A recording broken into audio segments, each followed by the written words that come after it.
I'm Alan Steinheimer. Welcome to another episode of Meet the Gaffer. Today we're going to look at Menace arms. I have a small one and a bit larger one that I added to the inventory recently. This is one I've used for years and years, Matthews. I liked it in many regards. It did not come with this. I actually had to have this welded on, and then I typically leave a beaner on the end for a little counterweight. It extends out here. As you can see, because it's sort of lightweight, it's gotten bent over the years, which happens to a lot of guys. I typically would use this with a counterweight. Shop bags work really great. You don't have to have a locking beaner, but this just happens to be the one that's on here. Make sure you tighten this down. I usually put at least one shop bag on to start with, and then arm out to wherever I need to be. And then typically I'm putting, used to be Kino Flows, a lot of times now it's light mats with the backing plate goes into the gobo head. You can actually put this directly, for a light mat, you can put this style directly on there. I'm just in the habit of going this route. It just offers a bit of flexibility. Typically I'm not tied off, and it works great for a lot of small lights, and obviously there's a limit to how far you can go. This is pretty much the limit right there. You got to have a little bit of back hang. If your weight is substantial here, like a 4x4 Kino, you can put another shop bag on the end. Let's take a look at the new one. Okay, so that's the old one. Here's the new one. This is also a Matthews product.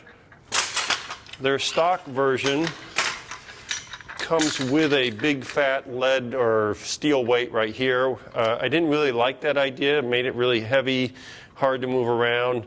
I asked them if they could sell it to me without the weight.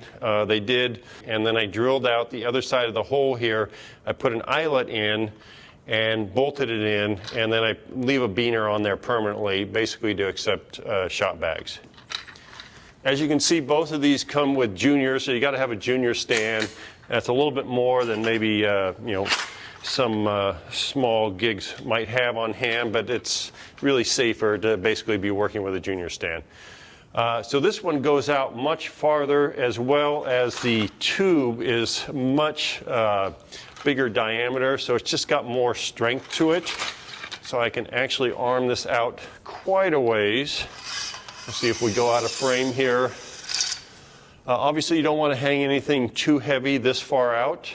As you can see, it's wanting to fall down, so we'll put a weight on this.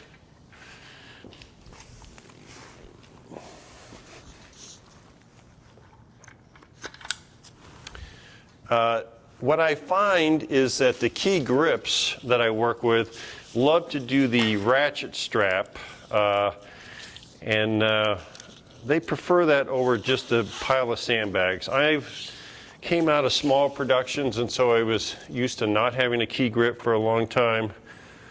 So this would be a typical key grip solution, is to go down to the stand like this, and then tighten up your ratchet once you've got it at the point you like. What I don't like about that is as you turn the stand, it starts to get a little bit janky. It's also a little hard to adjust when you want to raise or lower it. It takes a little bit more strength if you're going to counterbalance with shop bags, but that's actually my preference. And when you have a heavier light on the end, or you're all the way fully extended, you might need to do a two-step process where you start with a shop bag here. You get someone to put the light on the other end, and then you add another shop bag so you don't get too out of whack, because this is just a large gobo head. It's not going to have tremendous holding power. You need to have a fair amount of counterweight at one end to basically balance out the light at the other end. So that's basically it. I use this all the time because of the Light Mat 4 is so light for its size. This is the light that I use for a lot of backlight, and I'm hanging it on this stand in particular.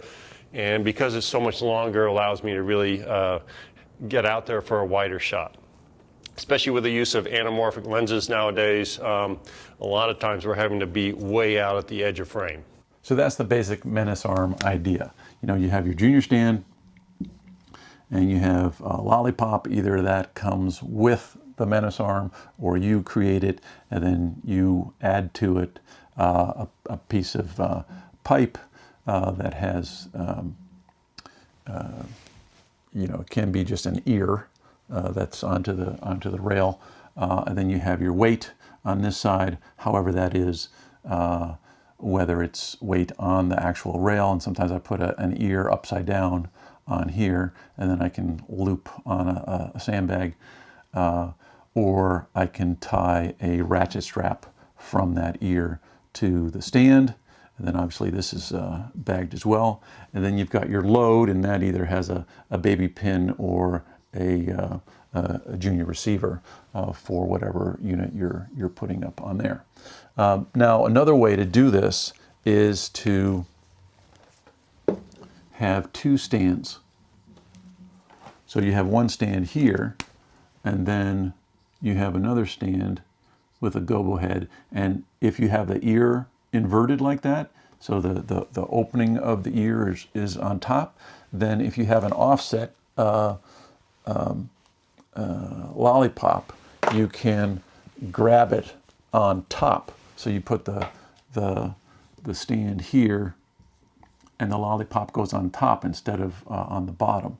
And that way you're pulling down on the end of it to, you know, keep this up. And then just another tip on your risers, you want to, because this is the backside, and if this were to let go, then this, you know, goes up and this comes down.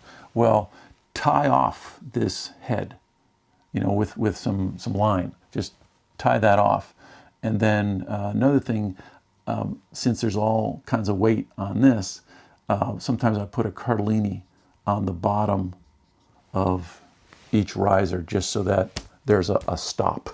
If you don't have a stand that has, you know, like a mini crank or a super crank or whatever that has holes in it, that's just another sort of safety thing to keep your stand from, if it were to start slipping. And, you know, with experience, you kind of figure out what you can actually put out on the end of your Menace arm. But those are just some thoughts on keeping things safe.